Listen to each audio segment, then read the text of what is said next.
idea. Because I think the number one like defining characteristic of electability in 2028 is going to be your capacity to navigate the attention economy. Yes. I don't care agree. if you are, the white male, former union member, veteran, governor of Pennsylvania, or what, not that Josh Shapiro is all those things, but like, he's like a prototypical, made in a lab candidate. If you cannot be heard by voters, you're going to be characterized and demonized by the right-wing media machine, and you're never going to get out of the starting blocks, right? That's right. Like Pete, the fact that Pete is a very good communicator who can manage this so far outstrips any concerns anyone might have about the willingness of electing a gay president. And I'm not sure there are a lot of people who are available voters to Democrats who would think someone being gay is a non-starter in 2025, right? Like, I think we just have to really widen the aperture of electability. Like that sort of thinking. I don't know if there was a candidate better than John Kerry in 2004, but that was how you end up with John Kerry, which is we need a veteran, right? And he's the one veteran we have, so that's who we're going to get. Biden, I think, in 2020 had a legitimate case that he was more electable than anyone else.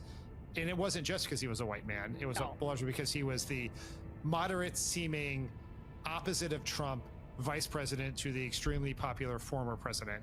And so you could make a return to normalcy argument that honestly barely worked, but did work. Yeah. And I think might have been the only thing that would have worked. Yes, I think it's a really crazy thing to look back and think that Biden was like far and away the best candidate in 2020 and the worst candidate in 2024. And I always just want to throw this in where, like, yes, I know Kamala Harris is a black woman that Trump on the ledger beat, but like he really beat an old white man. Like that is who he beat. She had very little time to like really be the person who captured the nomination and like leaned into that role. So I think people overread the sexism and the racism of that. There's not a Democrat, white man, Latino man, Latina, or anyone who I think would have won that election at the 107-day mark. No matter what criticism you have of her as a candidate or her candidacy, I think the bigger problem, the die was cast when Joe Biden ran for re-election and then stayed in the race that long.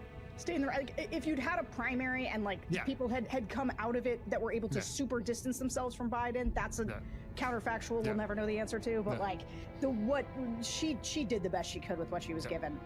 Okay, I want to talk just a little bit more about what it means to sort of meet the moment. Okay, we've got our people that we like, but it also is going to mean thinking differently about strategy and tactics. And the one phrase that is stuck in Democrats' heads is Michelle Obama's "When they go low, we go high," from her 2016 Democratic National Convention speech.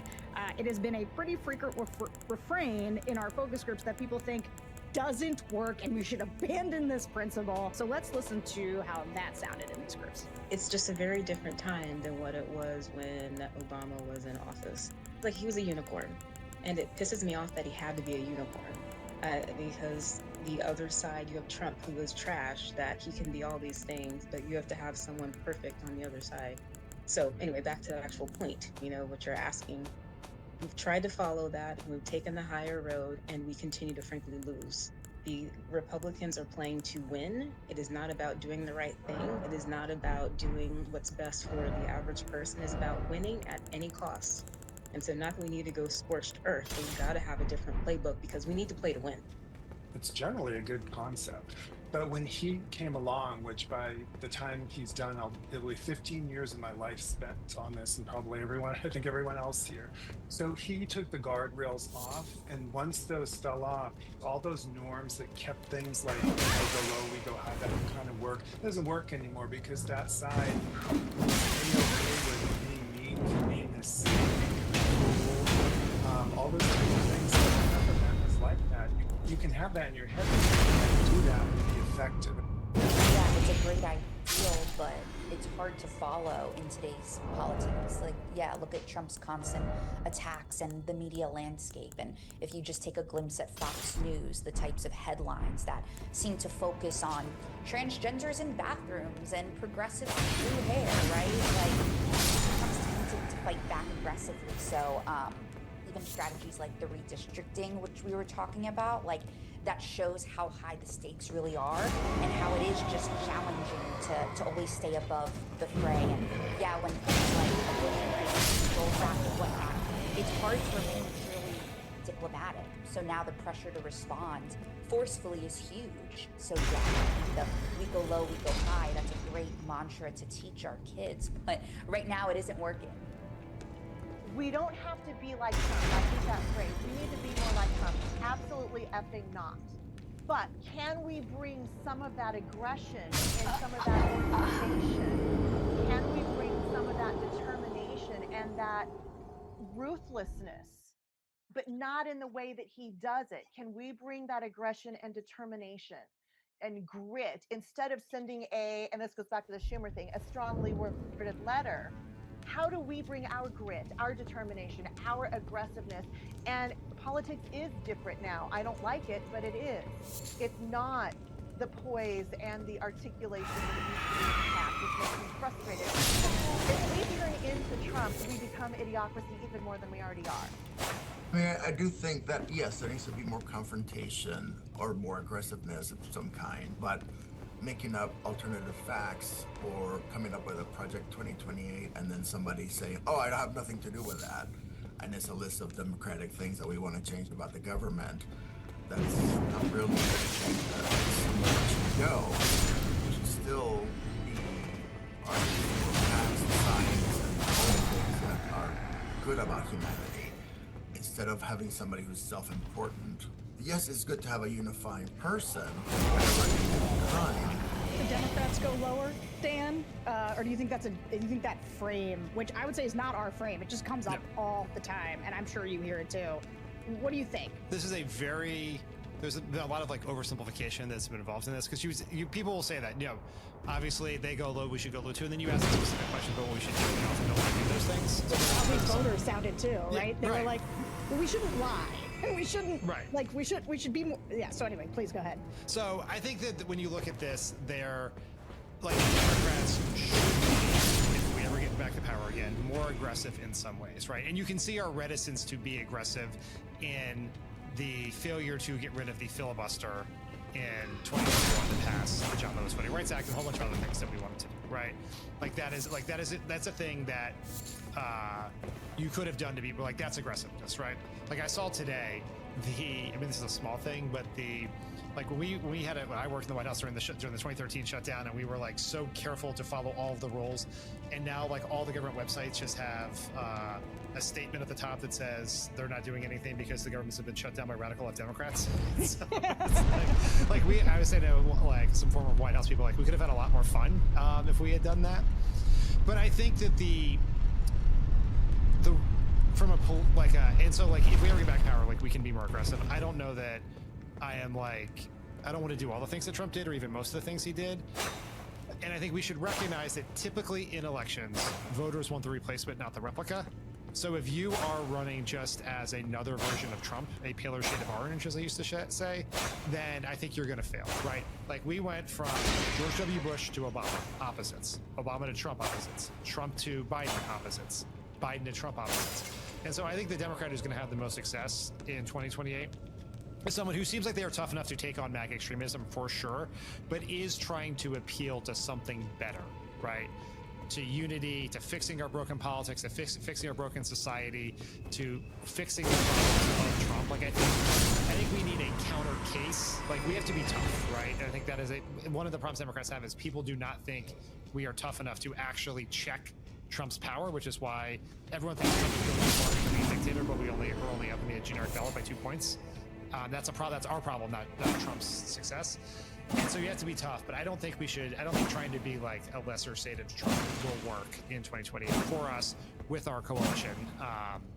And so it's like an unsatisfactory answer, but it's sort of the reality of being a Democrat these days. It's a satisfactory answer to me. I 100% agree with that. Because I do think whoever comes along next does have to be a big and tough that is, and does have to be both aggressive, but like aggressive in calling to the better angels of our nature. But which brings us to somebody though who is taking going low to an art form, obviously something like earlier, and I want to just talk about him a little bit more because he has now jumped out to the top of the field in any of these absurdly too early, but still we look at them because we can't help ourselves because we have a sickness. Any poll that you look at right now, he's top of it for 2028. He obviously is enjoying himself with this bit of performance art, and voters are enjoying it. So we asked voters what they think of his Trump-like style of Twitter posting, and let's listen to what they say. So I think, like, the way Gavin Newsom is using social media to kind of troll Trump's behaviors, because his behaviors have become so normalized. You know, anybody else acting the way that he does, or making the statements that he makes, speaking the way he does, would be looked at like they were crazy. But because he's been conditioned to this after years and years and years, and nothing has changed, the way that he utilizes social media to kind of throw it back in his face and the Republicans' faces is, I mean, it's funny. Yes, there's intent behind it to say that this is ridiculous and something's got to change. I just think that it's brilliant. I mean, the only way to be effective with Trump and his supporters is to really get under their skin, and this is just doing such a perfect job. I mean, there was like a reporter that was, you know, calling it dumb how he was using the wording and the way he was basically mocking Trump, but it just makes you realize how ridiculous Trump actually is on all of his social media, and it's just so perfectly done that it's like almost scary. He's using parody and satire to its fullest extent, because everything in there, he's showing people how ridiculous this stuff actually is, and he's just using satire and parody in such a brilliant way. And I love when he ends the things saying, "Thank you for your attention to this matter." And I do want to say one thing about the craziness. I worked at the mental health center, and I was the intake coordinator for many years. And I always tell people now, if one of our clients said some of the same things that Donald Trump would say, I would tell them, you can't come back to our center until you see your doctor and get back on your medication.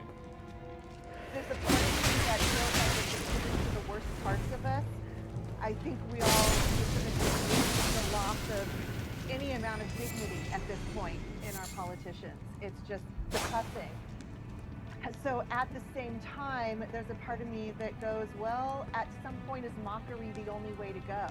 You know, is irony the only way to go? Of course, my concern is, like Stephen Colbert, who did the Colbert Report and did that parody so well that some people genuinely thought he was that right-wing person, they don't get the irony. Would I want this right now? No. Like, I wish politics was different, but we have to live in this world, and that's the way it is. I mean, look at the other side. So then I am like, okay, that's maybe meeting the moment, and we'll see. It's refreshing to see someone fight back when big colleges are rolling over. Basically, everybody around us is rolling over to Trump and doing what he wants. And when Trump posts his nonsense, he's always dead serious. He doesn't joke. He's very much upset about everything. And so to have someone kind of throw that back in his face, I think it just highlights how ridiculous Trump is. And we're all used to it. But you read the stuff that he posts, and you just can't help but laugh because it's so absurd.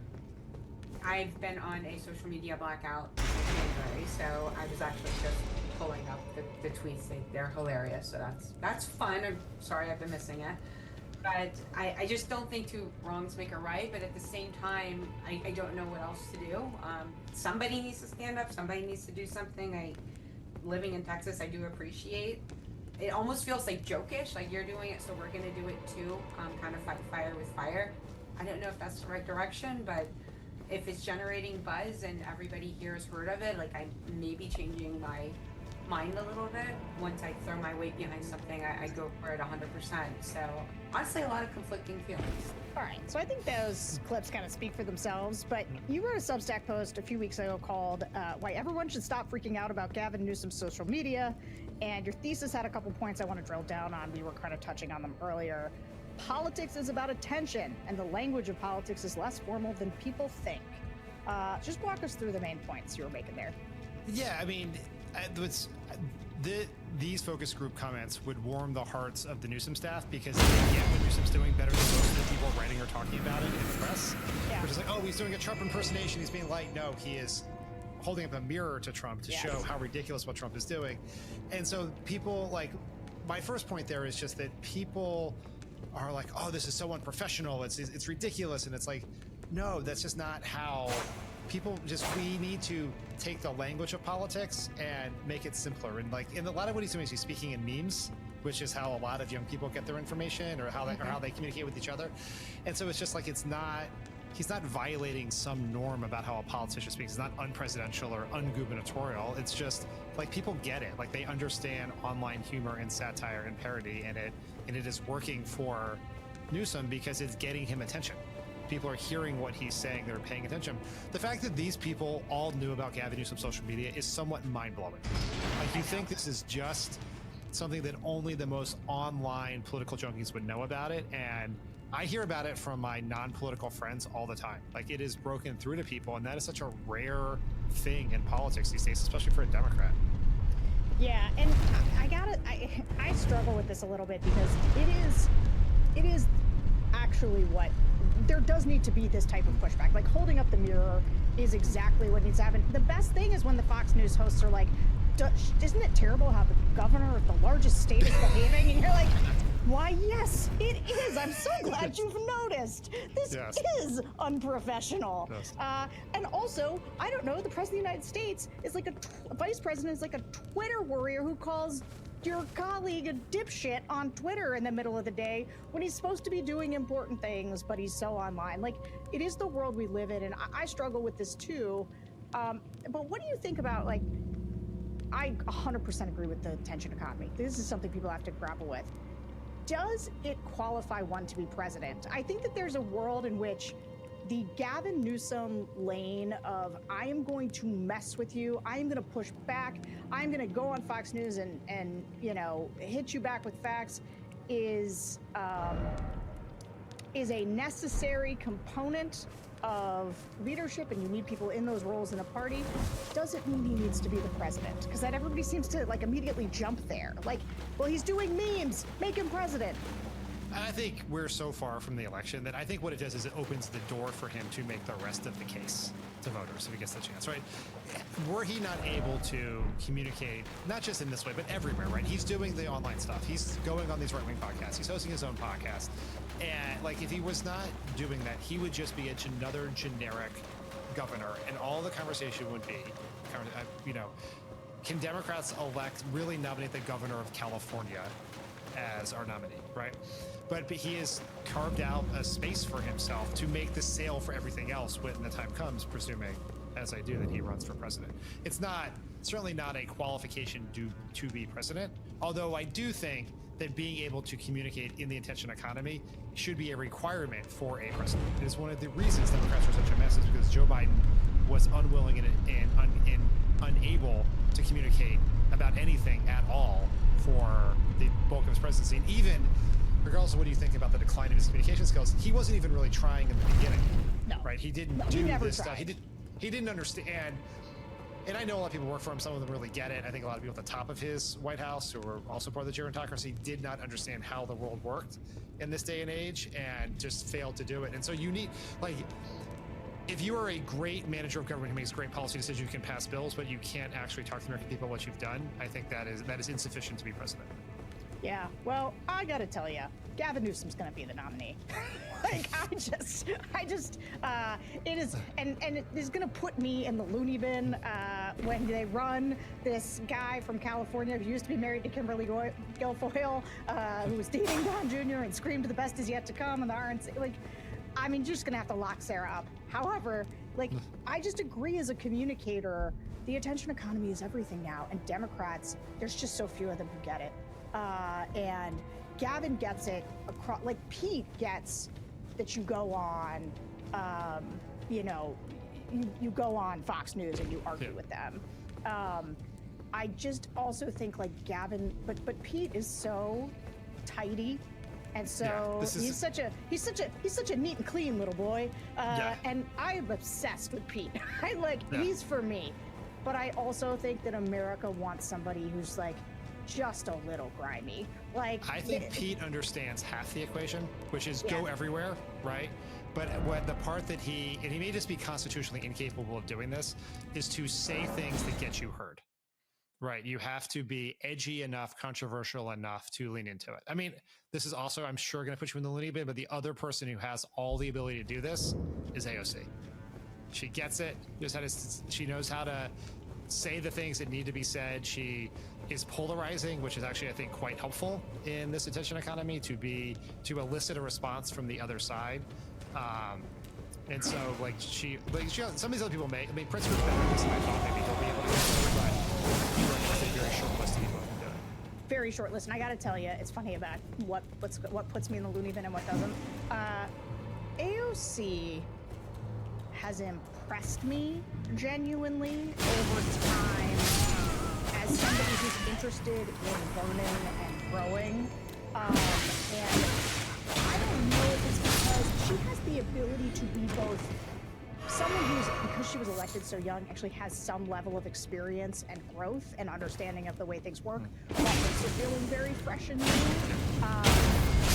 I also think that she is very authentic to who she is. Like, you know, this is a sort of an old person reference point, but the hit on Aaron Burr in Hamilton was that this was a guy, it's not that he had the wrong principles like Jefferson, it was that he had no principles. No. And I think I would take somebody I authentically disagreed with, who I thought was being like really true to themselves and knew how to express it and like passionately cared about doing this, than somebody who felt kind of greasy about it and like chameleon-like.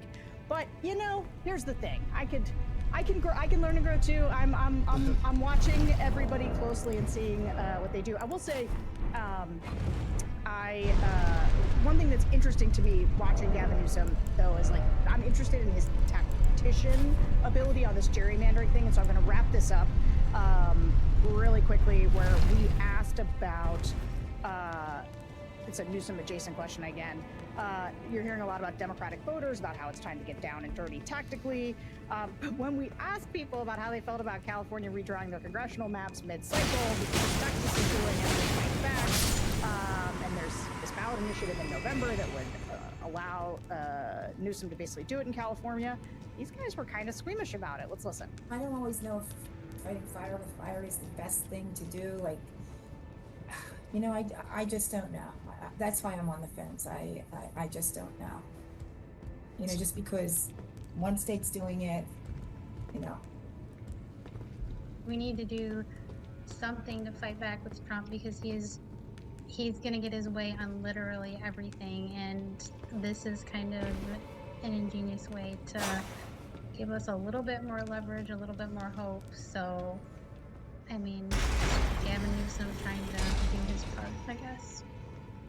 I kind of understand what he's doing. I don't know if it's the right move or the prudent move, but again, it's in the whole fighting back spirit that he seems to embrace at the moment. I understand that it's like the fighting back type of thing to the gerrymandering, but I feel like there shouldn't be gerrymandering at all. So that's why I'm like, I don't know if like two wrongs make it right or whatever. The aspect of gerrymandering that I'm uncomfortable with me, it just seems really weird. I wish it was not the issue that we had to think about. But if they need to do it, then they have to do it. So I thought this was interesting, and I'll tell you, not that Gavin Newsom gives a rip about whether or not he ultimately persuades Sarah Longwell that she should be for him. If he gets it done, though, I think it's important for him to get something like this done and have it not just be a social media, thing, that he does something tactically to get Democrats into the constitutional hardball that Republicans are playing. What do you think? I think it's very important that he gets it done. I mean, imagine a scenario where Democrats take the House by 3 seats, and it's entirely based on the margin that Gavin Newsom delivered. And frankly, if it's under 8 seats, it's largely because in addition to the 5 Democratic seats, he's also making a bunch of very vulnerable Democrats safe. And so, he will be able to get a lot of credit for that. So I think it's very important. Losing this would be a big blow to him, I think. Is it recoverable? Anything's probably recoverable at this point, but it would just be a political blow. He put a lot of skin in the game and moved all his chips in the table here, and so I think it's important. It is interesting listening to these Democrats. It goes right to the go low, when they go low, we go high thing, which is we gotta go low. Here's something we're doing to go low. Oh, I don't know about that. I don't know if we want to do that. So Democrats are so sweet. They're just, they know they need to fight back, but oh God, they still like their norms and all that stuff. God bless them. God bless them. God bless you, Dan Pfeiffer. Guys, thanks to all of you for listening to another episode of the Focus Group podcast. We'll be back next week, but in the meantime, remember to rate and review us on Apple Podcasts, subscribe to The Bulwark on YouTube, and become a Bulwark Plus member at thebulwark.com. See you guys. All right, everybody, we are sold out of tickets to all of our shows on the fall tour except for October 8th in Washington, D.C. I was on a call yesterday planning out what we've got in store for you. It's going to be fun. Obviously, JBL will be there, so there'll be elements of darkness. We're also bringing in Sarah McBride for a conversation with Sarah Longwell that I'm super excited for. Maybe we might get Will Summer up to talk about some of the crazy shit that's happening on the MAGA right. I've got some other plans in store for you, so it's not too late. Get your tickets now. Washington, D.C., October 8th. You go to thebulwark.com/events, thebulwark.com/events. I hope to see you all there. It's at Lincoln Theater. Awesome venue. Appreciate them for hosting us. And so I hope to see you all in Washington, October 8th.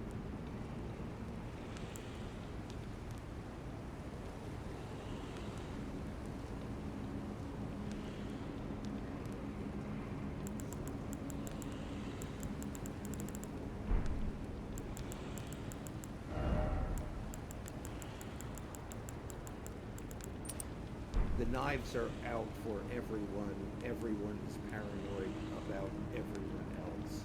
And in the end, most paranoid about Donald Trump. Do I have his favor? Do I not have his favor? What is he thinking? All of these people are asking at any given moment, what's in Trump's head?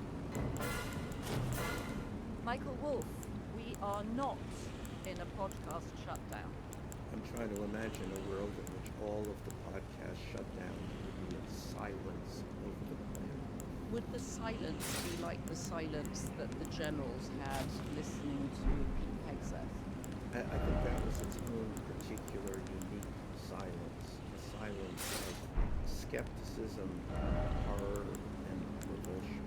I really want us to unpack that speech. When we recorded on Tuesday, we didn't have time to understand the true nature of it, but I think we've both listened to it in full now, and I really want to discuss the bit where he slurps his coffee and make it, it's such a bizarre moment. But first, I think we have to remind people where we are going. I have my waterproof galoshes, and I've sprayed myself with insecticide. What have you done to prepare for our journey? And you're going to spelunk. I'm not going to spelunk today, actually. I thought I might abseil. Where are we going, though? I think it's worth reminding new people to our podcast, and indeed our familiar audience who we love. We are going inside Trump's head, and once again, I'll make the point that this is where everyone should go, but people don't. They really assume that Trump is a normal politician, and you look at him and you can follow he should be judged on his actions and his policies, which is absolutely not the way to understand this. And if you do it that way, you won't get it.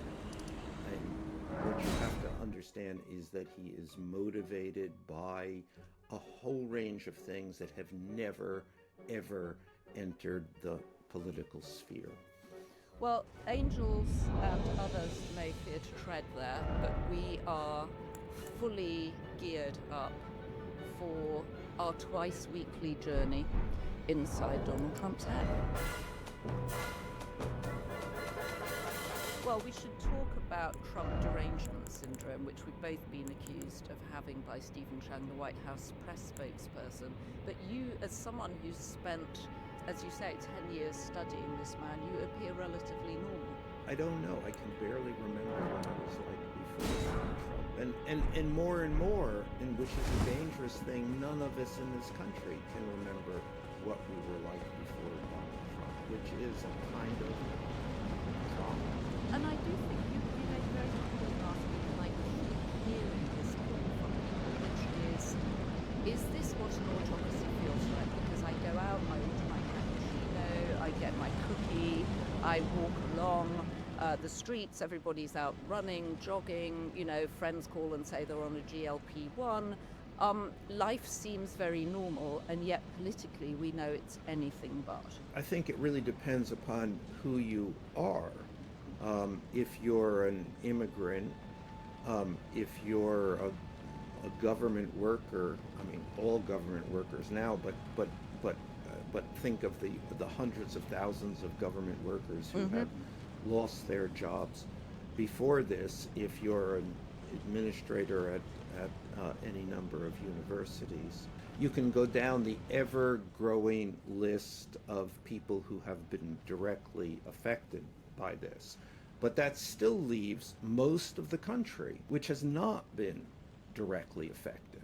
And so they kind of wait, I suppose. I mean, I think, is this going to happen to me? What is going to happen?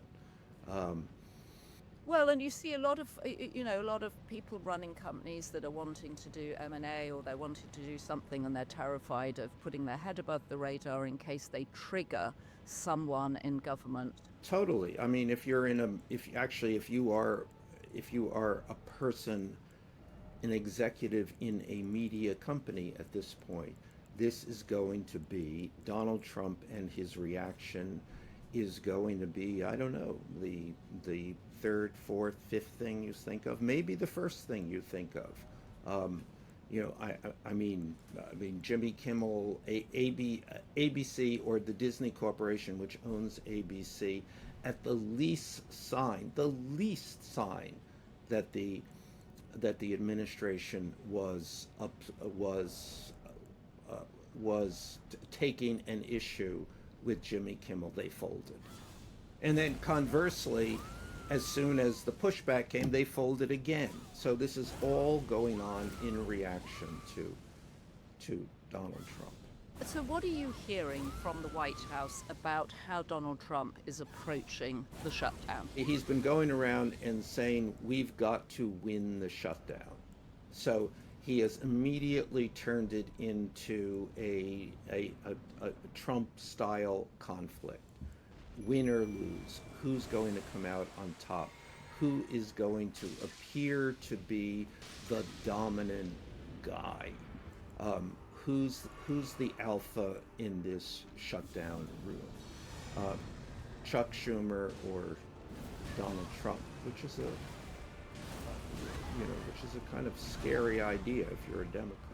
Go on, because you were saying that you felt that this was not the right moment for Chuck Schumer, that he's an administrator, he's a backroom guy, he likes to sort of do negotiations and get things done, and as you're always pointing out, Trump relishes conflict, wants nothing more than a bare-knuckle fight, and now he's got one. I think you've put it well. You don't need me then to say that.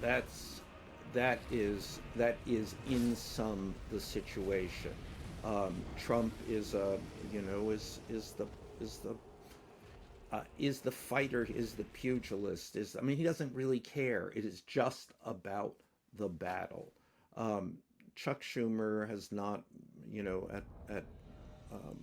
after a lifetime in politics, is a politician, is a political figure. He's not a fighter. He's a negotiator. He's a backroom deal doer, which he may yet do, and he, in his own mind, I think, is probably confused about what his role here is. And on one hand, he sees, okay, I got to get the best possible deal I can. But on the other side, his role is just to stand up to Donald Trump. What is the problem with the Democratic Party? And it has nothing but problems. But a central problem is that the nation believes it's weak. that in a moment of who is the dominant personality, of where it's just about the power equation, for better or worse. But that's the moment the Democratic Party has consistently failed to show up. Would it be fair to say it feels like there is a sense of inevitability that Trump may win this one? There's always a sense that Trump probably has the advantage, because he comes to battle just to battle. Right. And has an enormous capacity not to fold when other people would fold. Again, think of 4 criminal indictments, and he just powered through. Endless bankruptcies. I mean, this is his modus operandi through business, through politics, through life, right? Right. And so, and also the fact that he is fundamentally not rational, and that's an incredible advantage to go into a fight. It's a kind of you will do anything beyond what other more reasonable people would do. And already, in the nature of this shutdown, he is now threatening immeasurable pain to Democrats and Democratic interests. So he will use the full force of the government to defeat the Democrats, to squeeze them, to bring them to their knees. And that's a different kind of that's different than typical shutdowns, which are it's essentially you're looking out to your constituencies and saying, yeah, well, how much pain can you take? And eventually both sides sense that the American people are suffering for the level of services, government services, they're now being deprived of. And then the measure is that going to who is this going to hurt more? And then there's a negotiation and a settlement. So Trump is taking this beyond that and saying, I still have the power of the United States government here, and I can specifically direct that against the interests of the Democratic Party. So I will hurt you. I will use my power to hurt you. I mean, the New York Times had a story in which they called, yes, this shutdown is different because of Trump, because Trump is a wild card. Now, what that means is people are afraid of Trump, that he's managed to sell the fact that and he speaks in foreign policy. He speaks of this. He's of being nobody knows what a crazy man will do, and that is part posture and part truth, that he's a crazy man. So, do the Democrats have the mettle, the wherewithal to take the pain? It's also, I mean, I still find it difficult to understand how a shutdown can help the party that's got all 3 arms of government. I mean, hundreds of thousands of people are now on furlough, all sorts of services denied to people. This feels so abjectly dysfunctional. I have a friend staying from Europe this week, and she cannot conceive of a government shutdown. I mean, this is not something that happens to well-functioning countries. And it's hard to see how this benefits Trump, precisely because he has all the power. But then the other problem, as you point out, is Chuck Schumer doesn't seem to be able to articulate why they're doing this, other than healthcare. And as you suggested in our last podcast together, why on earth don't they just make it about Epstein? Yeah, well, again, the Democrats are always defaulting to policy. Yeah, a for normalness, for normal for strategy. for good reason. The logical thing would be to say what is the nature of government? It's the policies that they enact, and the policies are what helps people or hurts people, and getting beyond that, which is to say, no, that's not really true. It's actually something much larger that that government should be about. That the government should be about the message. The government should be about the meaning of life, of what it is to be an American at this point in time. I mean, all of that kind of those existential considerations are beyond, almost by definition, beyond bureaucrats. That's not the job of a bureaucrat. Right. And I think that they're always in that position. I mean, I had dinner this summer with a governor of a swing state who appears to want to run for president, of a Democrat, very wholly reasonable, nice guy, who spoke at this was a small dinner with 8 or so people talking about and asking questions, and to every question he responded with a policy paragraph. Well, it's because isn't it because the theatre of politics has changed? We're now playing it out on social media. It was always played out on television, where Trump is very skilled, but it's now playing out on, as you say, Truth Social, of which there is an audience of one, but it gets amplified across every other social media platform. And policy paragraphs don't work on social media. Well, I don't think that they work in broadly in an emotional environment where people actually want other answers, other examples, other and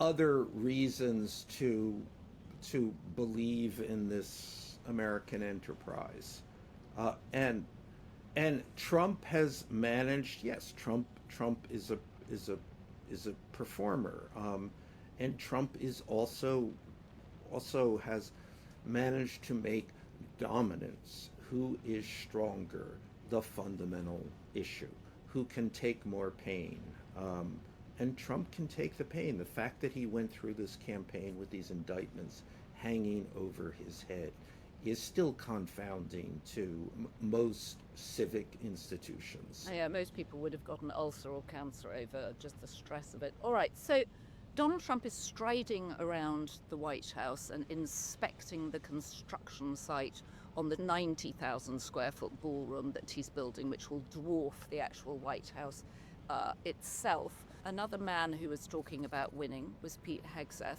lecturing the generals on Tuesday. And I think it's a constant reasonable and obvious question: who is the most ridiculous person in the Trump cabinet? Kennedy, Hegseth, Bondi, Howard Lutnick, of all people. Kristi Noem. Tulsi Gabbard, never let us forget Kristi Noem. Yes. Linda McMahon. Linda McMahon. But clearly this week the winner is Pete Hegseth for most ridiculous award. I mean, it just to see him in front of us, the idea of an alcoholic weekend television show co-host, not even solo host. Co-host becoming the Secretary of Defense is absurd. But then on top of that, to having this guy lecture a room full of 1 to 4-star generals about what makes a real fighting man, and as you say, in the midst of this, taking his slurp of coffee, is beyond beyond what would even be the word. Parody. I mean, credulity. Right. You can't even believe this is happening? How has this come to pass? And this whole audience of generals and admirals are that is what is on their face. How has this come to happen? And then I suppose, and what does this mean? I mean, these are the two big questions of the week. I mean, there's so much to unpack in this speech. I mean, not least the silence of it. You know that phrase, silence is deafening, which I'd never fully appreciated until watching them respond, which was there was no response. And it was as if they were afraid to respond, because I'm sure their terrified cameras are kind of looking for any kind of eye roll at all. But also the sheer criticism of them, that he was just laying into how the military had been run by previous presidents. Well, just step back a second, because I mean, they find themselves are trapped in the middle of what is obviously a political event, with all the training of military training being that we do not engage in politics. And here he was making a clearly very political speech. The meaning of this speech was actually kind of humiliation. You've been all called on the carpet here. We are this alcoholic former weekend television co-host is the boss now. I mean, I think we should remind people too, let's not forget the extraordinary moment where it became clear that he had leaked classified details of a live military action on WhatsApp. I mean, it was Mike Waltz, the National Security Advisor, who actually technically did it, but there was Pete Hegseth, the Defense Secretary, giving away literally live details of action. I mean, it was a strange, embarrassing moment, and there he is lecturing these generals. Whenever you speak to anybody from who works at the Pentagon, I mean, it's a kind of oh my God response. I mean, the military has never seen anything like this. I truly believe, and it's really another aspect of this. I mean, it's the Trump aspect of this. Trump's inability to understand or appreciate an institutional culture. From Trump's point of view, the military, he calls it my military, and so it's like, okay, these people work for me. They're here to do what I want them to do, and they're here to be useful to me. So this is seen beyond duty to God and country. This is duty to Donald Trump, which is the only way he sees things. I mean, I actually believe that he has an cognitive inability to grasp this in a more to have a more generalized idea of greater purpose.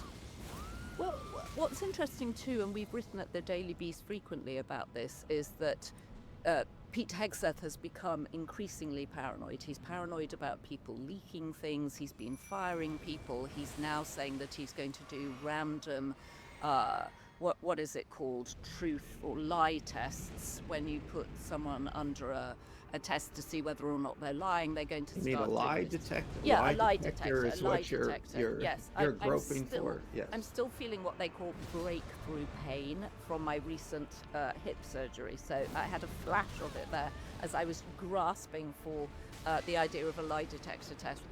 But everything we're hearing out of the Pentagon is that Pete is feeling increasingly paranoid, that people are circling his job, and that the Pentagon have got it in for him. I no doubt the Pentagon has it in for him, but that's also the way everybody around Donald Trump feels. Right. I mean, the knives are out for everyone. Everyone is paranoid about everyone else, and in the end, most paranoid about Donald Trump. Do I have his favor? Do I not have his favor? What is he thinking? All of these people are asking at any given moment what's in Trump's head. Well, and clearly, as you're always saying, it's about an audience of one. It was an audience of one that he was talking to on Tuesday, despite the fact he'd gathered everybody there. So we have the huge American flag behind him, which is a reference to the General Patton movie that Trump likes so much. There are many presidents who have liked that movie. That was a favorite of Nixon's too. Okay. And actually, it's a great movie. It's a riveting scene. When was the last time you saw this? I watch this movie frequently. It's Okay, a favorite of mine. Confess, I've never watched this movie, and I will. I was planning actually to watch it over the weekend, and I guess it's better that he had that up there than Fatal Attraction, which would be less of a. Although goodness knows, Pete Hegseth has had a very dramatic domestic life. You know, necessitating a letter from his mother telling him that he was an abuser of women, which for a mother to write her son, I think was a devastating moment, one hopes, for him. So he's a man with a very complicated background. He was accused, as we know, of sexual assault, which is why certain Joni Ernst US senators were apprehensive about him, but nevertheless he got through the Senate confirmation process with a deciding vote by J.D. Vance. I thought that this was a speech that, looking at some of the comments on YouTube, he was putting out there to be rousing, and this was his bid to be taken seriously as a potential presidential candidate. I think everybody around Trump knows that he's not well. And they see his cankles, they see the fact that he's not quite as robust as he was. They see the manic tweets at 2 a.m. on Truth Social. And they're beginning to position themselves. And J.D. Vance obviously taking over Charlie Kirk's podcast didn't have the same impact that I think Pete Hegseth addressing the military did. It's hard to fully appreciate this because it is it's not a contiguous second term, but Trump is a second term president. Things actually go wrong for almost everyone in a second term. They have not yet started to go wrong. Trump is, and this is worth spending some time on. He has really bucked the trend so far of a second term presidency. At the same time, it is a second term presidency.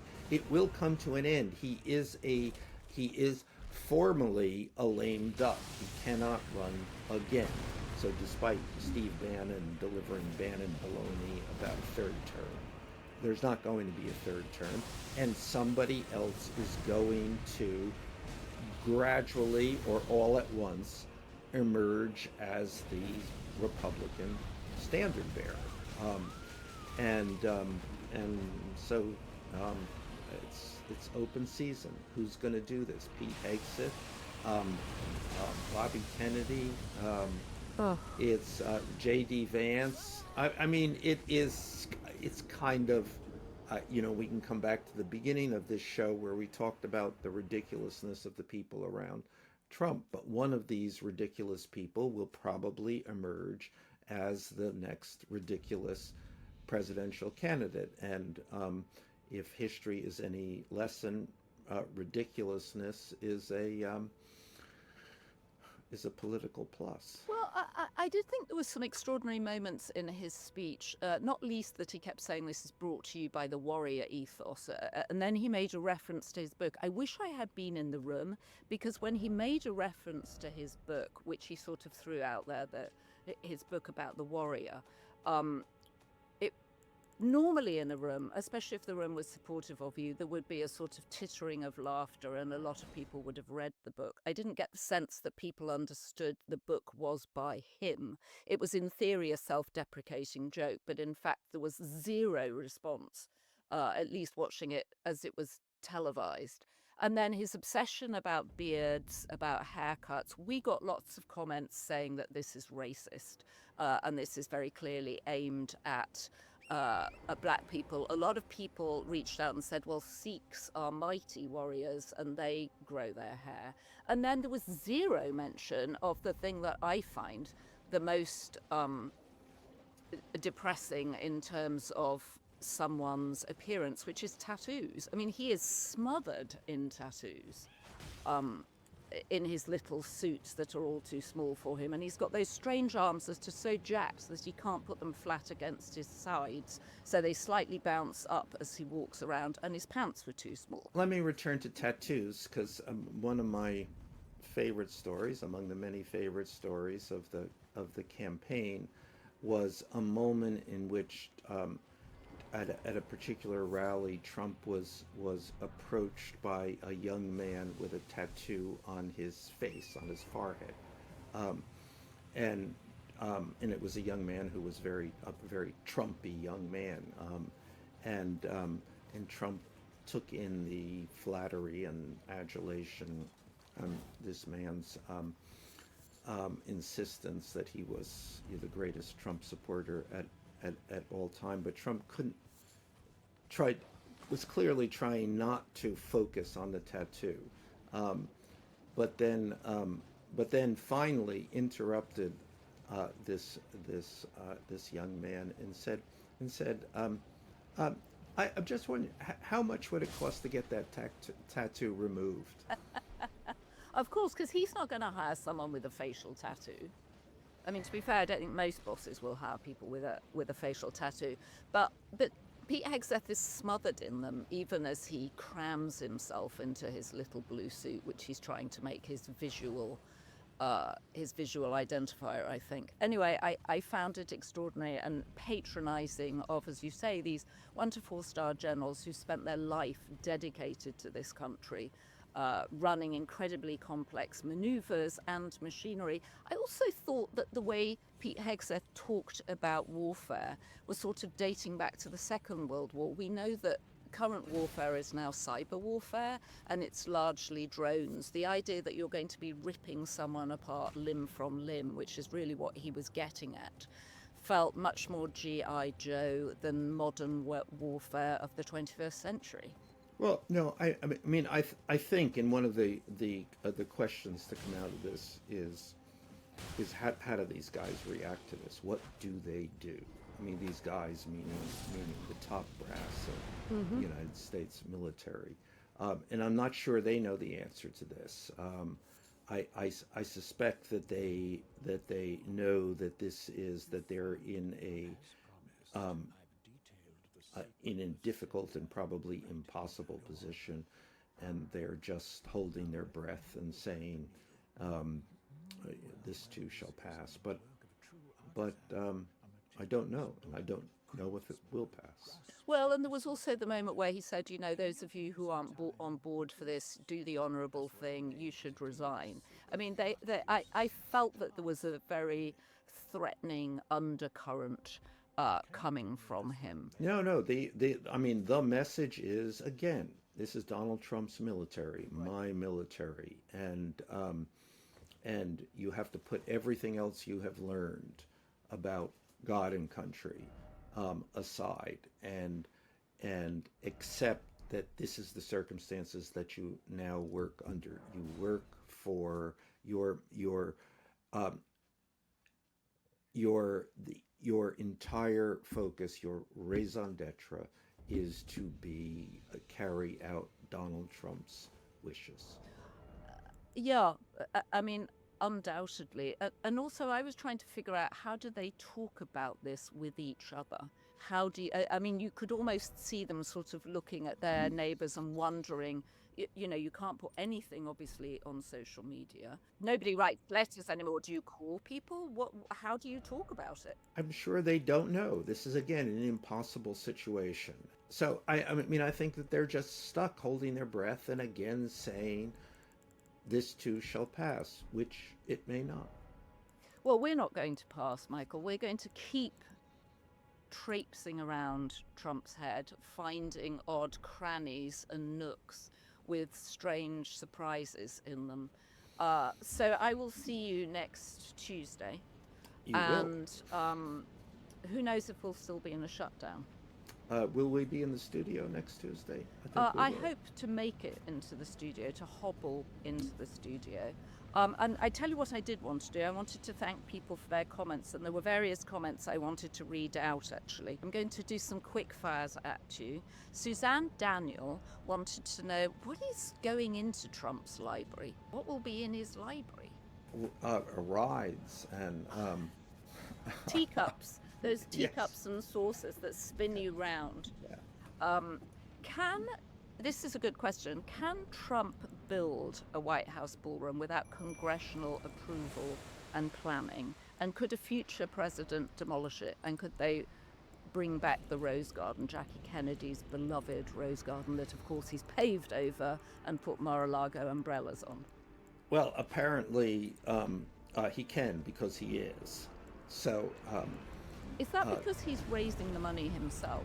I mean, he says he's paying for it himself, but in fact, companies have stepped forward to pay for it. Yes, but I assume, and I mean, traditionally, presidents have had wide discretion over the White House. I think that there are some restraints and some funding issues, but again, as I say, apparently he can do this because he is, and yes, I think that somebody, a future president, could come back and restore the Rose Garden. I mean, I think the point of the ballroom is to make it so large that it would be impossible to undo, and just to make Richard Nixon pave filled in the swimming pool, and it has remained filled in. Which is too bad, because Trump looks like he could do with a bit of exercise. He could have a couple of morning laps, actually. Well, there's a site. Oh, there's a site, Trump in a Speedo, you mean? Yes. All right, so here's a question. Do you think that Dr. Oz was Jeffrey Epstein's doctor? Might he be on the list? He wasn't Jeffrey Epstein's doctor. Okay, he wasn't Jeffrey Epstein's doctor. Okay, But well, Jeffrey that's Epstein Tim had a Lawson. lot of doctors, and if you called him and asked him, he would always have a doctor he could send you to. Okay, a doctor and a lawyer, I think. You once said he had 75 lawyers. Yes, he did. 75 lawyers. And thank you to all of those who commented that you hope I get well soon, particularly Robin. Joanna, please take care of your recovery. I am doing my best. I've got lots of ice packs going on. We'll come back to more comments. We got a lot of comments from listeners and viewers on Spotify, so we will come back to those on Tuesday. Michael, there's a shutdown, but we won't shut down. We will be back on Tuesday. To see if the government has started up again. Yeah, who knows? But I think what we do know is we can't quite predict what will have happened by then. We're living in an age of deep uncertainty. Joanna, I will see you very soon. Okay, Michael, go well. If you have been, thank you for joining us. Don't forget to subscribe to our podcast wherever you get your podcasts, and please join the Daily Beast community on YouTube. Leave us a comment, and don't forget to subscribe to the Daily Beast too, where we will keep you up to date with the moment-by-moment news of the shutdown and the crazy that's going on in DC. And if you can't get enough DC, sign up for our newsletter called The Swamp, which gives you even more delicious detail of the madness. The madness! Don't forget, as our First Lady would have us say, be beast. And thank you to our Be Beast tier of members, superior members. Karen White, Heidi Riley, Connie Rutherford, Sharon Shipley, Andrea Hodel, and Free DC. And thank you to our production team, Davin Rogerino, Anna von Urson, and our editor, Jesse Millwood.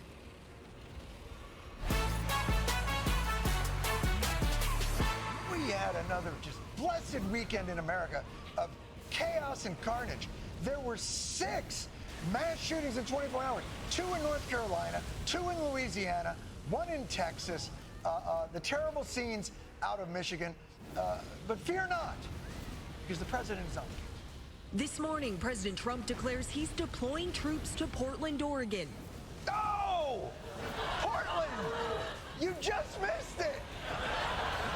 You're gonna want a little to the, you've got the right country. But you're gonna want to shift the resort. Why Portland? Trump posting, "I'm directing Secretary of War Pete Hegseth to provide all necessary troops to protect war-ravaged Portland." Hey, stop it! No! Uncontrollable, these people. In the orgy of mass shootings in America, Portland? Did I miss Vancouver attacking Portland in a fierce battle of mellow artisans? Don't shoot till you see the whites of their cold foam half-calf latte art. Not sure what that accent was, by the way. Here's the craziest part. The people of Oregon, Portland in particular, were also caught off guard by this. And the governor of Oregon tried to explain to the president that they were not in a state of war. And the president's response was, well, it was telling. President Trump, in an interview with NBC on Sunday morning, said a phone call with Governor Kotek showed him a different perspective. Saying, "I spoke to the governor, she was very nice, but I said, well, wait a minute, am I watching things on television that are different from what's happening?"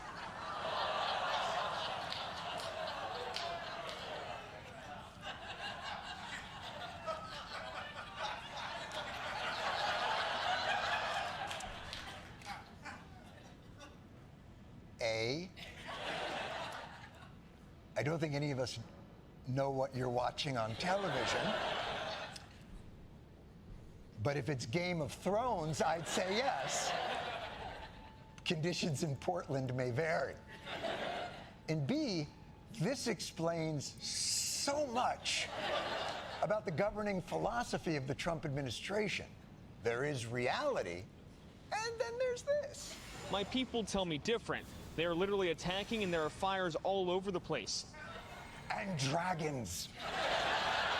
There be dragons! So, the President of the United States, alone in his bescreened bunker, sees reports of conflict in Portland on TV. His lackeys reinforce the chaos, and rather than take a breath, rather than take a beat, rather than not acting rashly, rather than using the resources available to him as the President of the United States to find out what the realities on the ground are, he just goes, "Code red! Red team, go!" Because he sees it on TV and acts impulsively. He sends out the National Guard the same way you or I might make a late-night ShamWow purchase. I saw it on TV. It was on TV. In reality, it's just... But at 3 in the morning, it's magic. Meanwhile, the non-Portland area of the country is going through some shit. As we mentioned, there's a mass shooting now like every couple of hours. Previously, the routine would be we express our shock, we express our sadness, we offer our thoughts and prayers. We spend a day, maybe 2, arguing about the appropriateness of bringing up guns at all. And then we do nothing until the next time. But as our politics becomes more polarized, even that learned cycle of helplessness has been replaced by a new post-shooting pastime. That new pastime is, was this one of yours? The shooter was a radical leftist. The guy is a right-wing Trump-supporting evangelical Christian. He is a Biden supporter. Case closed. We know the suspected shooter is Meg. The shooter, a leftist, whack job.